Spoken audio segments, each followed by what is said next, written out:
Blessings and welcome to today's Law Enforcement Daily Devotional. Today we're in Isaiah chapters 58 through 62, and a lot of good stuff in this one. We're going to look at 58 real quick, but I can't wait. 59 talks about a broken criminal justice system, and a lot of things in our current system are reflected in this chapter. But first, 58, it talks about, right off the bat, verse 1, get everybody's attention. And why? The people of Israel think that they're worshiping correctly and fasting and doing the things the legalistically or religiously they think that they're supposed to be doing. In other words, physically and outwardly, they're doing all the right things, but their hearts, they're not sincere and they're not being honest and true about worship. Their heart's not in it. They're going through the motions. But God says, man, you're not doing the right things. And that's kind of what 5 and 2 say, 2 through 5. Then verses 6 through 8, God tells them, here's what true humility and fasting looks like. And if you're interested in what it looks like, read 6 through 12. Hopefully you've read ahead and you've already seen that. But then in 58 verses 13 and 14, God points out that you must stop seeking your own pleasure and obey the Sabbath. Now, we don't obey the Sabbath, but we have to live correctly, and it's not so we can obtain salvation. We live correctly because that's what God expects of us. Once we're saved, especially once we're saved, we have to be a good witness, a good testimony of what a Christian looks like. We have to be reflective of Christ, and we have to be image bearers of God. Then in 59, again, it says the justice system is perverted. In verse 4, it says, no one sues rightly. Even we have a lot of lawsuits that probably should never go to court. But even back in those days, it says, no one sues rightly and no one pleads honestly.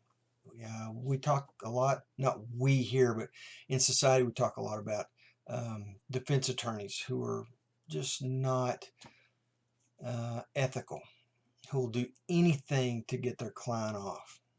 That's what he's talking about here. No one pleads honestly. They turn in confusion and speak lies. They conceive mischief and bring forth iniquity. That's what their justice system looks back like then, and it's very reflective of what our justice system looks like now. And then 59:8, it says, they do not know the way of peace, and there is no justice in their tracks. They have made their paths crooked. Whoever treads on them does not know peace. In other words, whoever treads in their path, they leave a path of destruction behind them, and there's no justice at all. The things that they do, they're not doing in the name of justice and righteousness, seeking the truth, and that's what we're called to do. Verse 9, the very next verse, it says, therefore justice is far from us, and righteousness does not overtake us. We hope for light, but behold, darkness, for brightness, but we walk in gloom. And you can see how sad and angry and upset our society is, because we seem to walk in the same type of path of injustice. And then, to me, one of the big kickers of this, and this is not the ending, there's a verse behind it that gives us the remedy.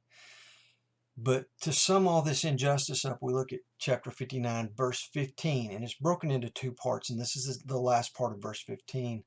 And it reminds me of the Genesis account where God created day 1, he said it's good. Created day 2, said it was good. Did all the way up through day 5, it was good.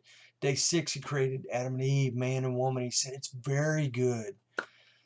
Well, here he says, now the Lord saw, and it was displeasing in his sight that there was no justice.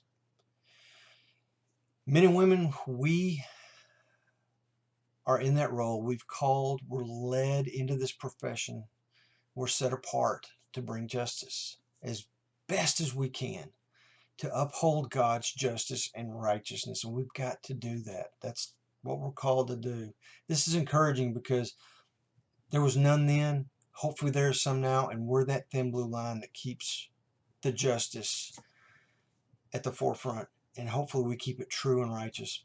But the remedy for all this injustice, 59:16 says, and he saw that there was no man, and was astonished that there was no one to intercede.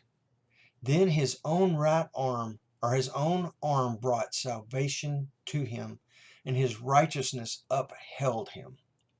He gave us salvation, Jesus Christ.